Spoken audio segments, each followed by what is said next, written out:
ভারতের মধ্যপ্রদেশের চোরদের training school.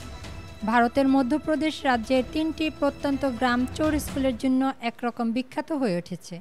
এসব স্থানে ১২ বছরের কম বয়সী শিশুদের পকেটমার, চুরি এবং ডাকাতির প্রশিক্ষণ দেওয়া হয়, যাতে করে তারা পাকা অপরাধী হয়ে উঠতে পারে। ভোপাল রাজ্যের রাজধানী থেকে প্রায় ১২০ কিলোমিটার দূরে অবস্থিত এই ৩টি গ্রাম হচ্ছে কাদিয়া, গুলখেদি এবং হুলখেদি। অল্প বয়সী অপরাধীদের জন্য তাদের পিতামাতা এখান থেকে ২ থেকে ৩ লাখ রুপি টিউশন ফি প্রদান করে থাকেন। জনসমাগম স্থানে পকেটমার এবং ব্যাগ কেড়ে নেওয়া, ডাকাতি, ব্যাংক অ্যাকাউন্ট চুরি, পুলিশকে এড়িয়ে যাওয়া, এমনকি ধরা পড়লে মারধর সহ্য করার মতো বিষয় ডার্ক আর্টসে প্রশিক্ষণ দেওয়া হয়। এই গ্রামীণ চোর স্কুলগুলিতে প্রশিক্ষণ নেওয়া শিশুরা দরিদ্র পরিবার থেকে আসে, তবে চুরি করার সুবিধার্থে তাদের ধনী পরিবারের সাথে মিশে যাওয়া শেখানো হয়।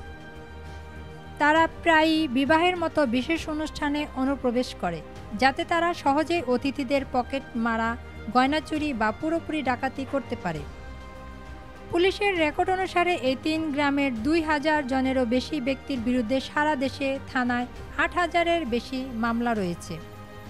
তথাকথিত চোর স্কুল ভারতের ইতিহাসে সবচেয়ে কুখ্যাত কিছু অপরাধী তৈরি করেছে, তাই সঠিক শিক্ষা দিতে অক্ষম দরিদ্র এবং স্বল্প শিক্ষিত অনেক পরিবার তাদের সন্তানকে এই খারাপ কাজে উৎসাহিত করছে।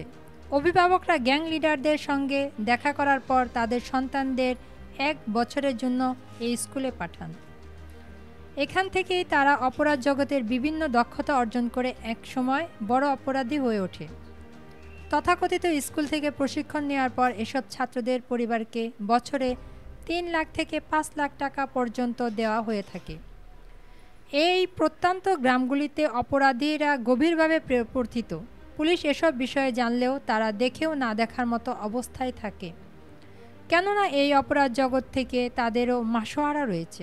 কোনো কারণে কেউ যদি গ্রেপ্তারও হয়ে যায়, অদৃশ্য হাতের ছোঁয়ায় তারা ছাড়া পেয়ে যায়। এই ছিল বিস্তারিত। আরও নিউজ দেখার জন্য আমাদের সাথে থাকার অনুরোধ জানিয়ে শেষ করছি। ধন্যবাদ সবাইকে।